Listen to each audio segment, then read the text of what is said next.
Hey guys, welcome back to my channel. I hope you've had a fabulous week and that the rest of your weekend is beautiful and that you get to relax and enjoy it. So today I'm bringing you a t-shirt transformation video, and I have this beautiful blue t-shirt that I got for $5, and I'm going to be turning it into a two-piece set. This is in the size XXL, so yeah, I just buy the biggest I can find usually, and I turned it into this beautiful two-piece set. So it's this kind of tank top crop top and this pencil skirt with a waistband, and I think this came out so cute. I love how it turned out, and as you can see, she's looking nice, she's looking cute. That's what the back looks like. It's looking snatched, and I really love the color of this. Throw on a coat on top of this and you have an outfit to go out, date night, whatever you want. Wash the dishes, you have a cute outfit to do that. So let's get right into this tutorial so that you can make one for yourself.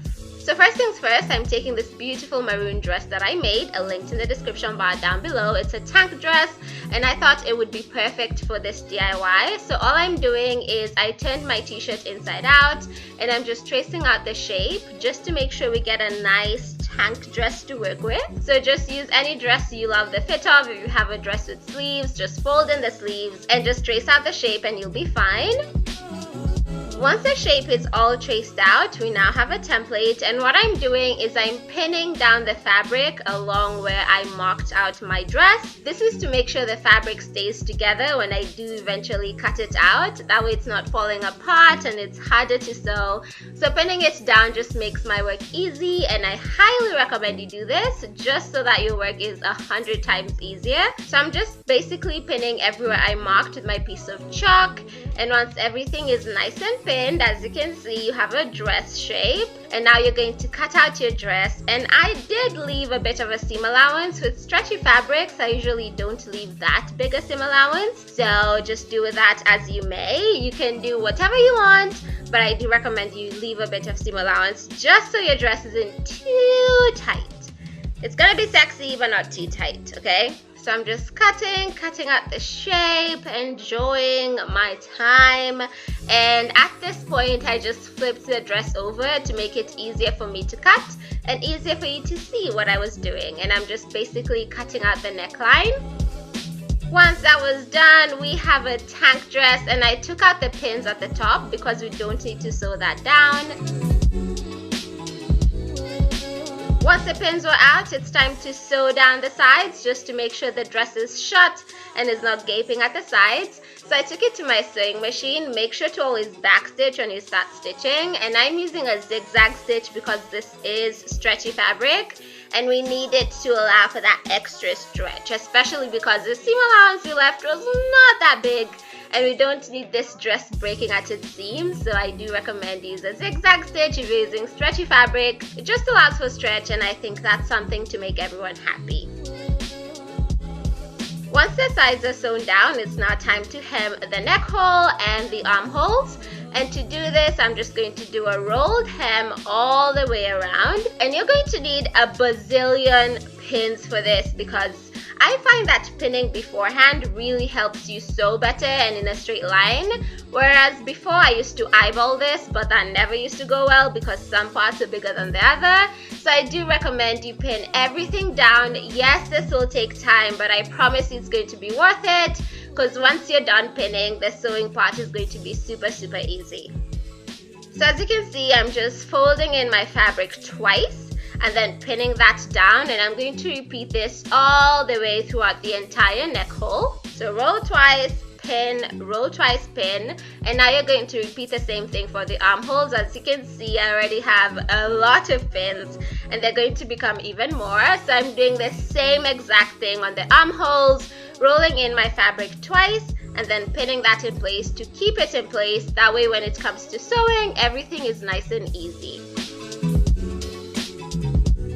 Take your sweet time with this. and just pin it in place. I'm also pinning it to the fabric just to make sure it doesn't come unraveling when I take it to my sewing machine. So I'm making sure there's a fabric grasp on the pin. And as you can see, we have a bajillion pins. Make sure the pins don't poke you, because I did get poked a lot.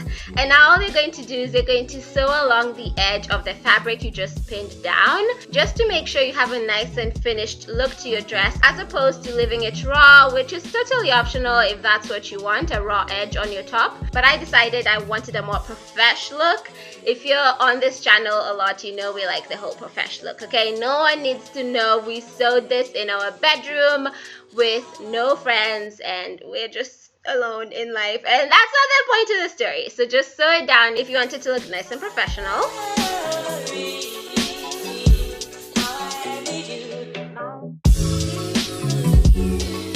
I used a straight stitch for this, by the way. I realized that if you use a zigzag stitch, it's going to create that lettuce kind of effect, which is not something I wanted on my top. So it's totally up to you, but I did use a straight stitch, and I repeated the same exact thing on the armholes. And after that, I put on the dress and marked to the pin the length I wanted my crop top to be. And after that, I'm just drawing a straight line where my pin was. This will enable me to cut my dress into two.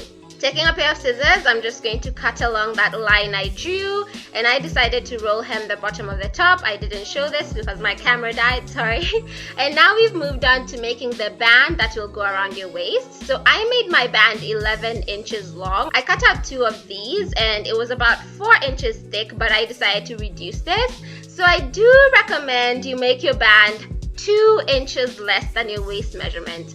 So for me, my waist measurement is 26, my band was 22 inches. I was pushing it a bit because I did have a lot of problems getting into it.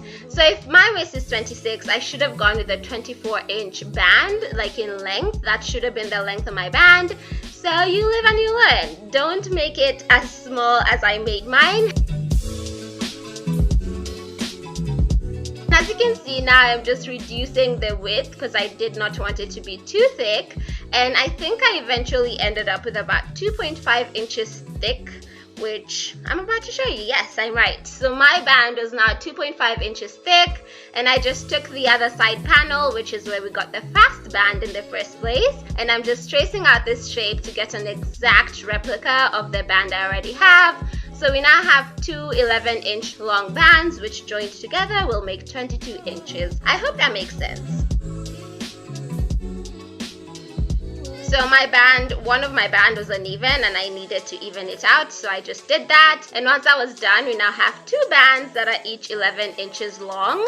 And now I'm going to join the 2 just to make a circular bit, which is what will go around our waist. And as you can see, I turned this the right way out, and now I'm pinning down the sides just so I can sew them together and make a complete circle with my bands. So just sew a zigzag stitch on the sides, and once that's done, flip it over to be the right side out. And as you can see, we have a nice and thick band that we can now attach to our skirt. So taking our band first, we're going to zigzag stitch all the way around. This just makes it easier to attach. It's definitely optional, but I do recommend you do it because it just makes the whole shebang of attaching it to your skirt way easier. So I'm just doing a zigzag stitch along the bottom edge, and that's that. Whenever there's a bump, just push it through your machine slowly, get over it, and you'll be fine. And once that zigzag stitch is sewn, that is what our waistband looks like at this point.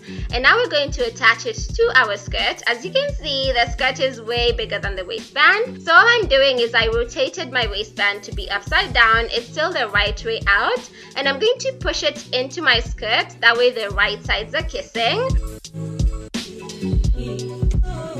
What I'm doing is I'm just aligning the side seams, that way they stick together and I can evenly distribute my waistband. As you can see, we need to stretch her a bit just to make her accommodate the skirt. So I'm stretching and pinning down my fabric. That way I don't have a bunch of excess fabric at one point. Since the skirt is bigger, you will have a bit of bunching up, but this is a stretchy kind of fabric. So once everything is sewn down, no one's gonna see the gathers at all. So once everything is nice and pinned, you're just going to sew along the pins to attach your waistband to your skirt. I used a zigzag stitch for this and she looked beautiful. So take your time with this, and as you can see, I am stretching as I sew. This is to make sure all the excess fabric gets to sit at the exact right spot on my waistband. So just slowly stretch the fabric where you need to, take out the pins, stretch your fabric and let your machine just gather everything evenly. That way you don't end up with a skirt that just looks wonky and weird. That's never cute. Once everything is nice and sewn, this is what you're working with, and once you flip it over, your waistband is attached to your skirt and she is a masterpiece. I love her. She looks beautiful, and this is the final result, and I love how this turned out. I think this blue color is fabulous, and this outfit is perfect for any occasion. It's still quite decent, but it's still very sexy, and I love that. It's super easy to do. It just takes a bit of time, especially with the attaching of the waistband, but it's super easy. It just needs someone to take their time and be patient. Trust the process, girl. It's gonna come out looking cute. Anyway, that's it from me today. Thank you so much for watching. I love you guys so much, and kindly let me know in the comment section down below any videos you want to see from me, any DIYs. I'd be so happy to do them, so I really hope you guys leave some cute suggestions down below. But other than that, thank you for watching today's video, and I hope I catch you in my next one. Until then, bye guys.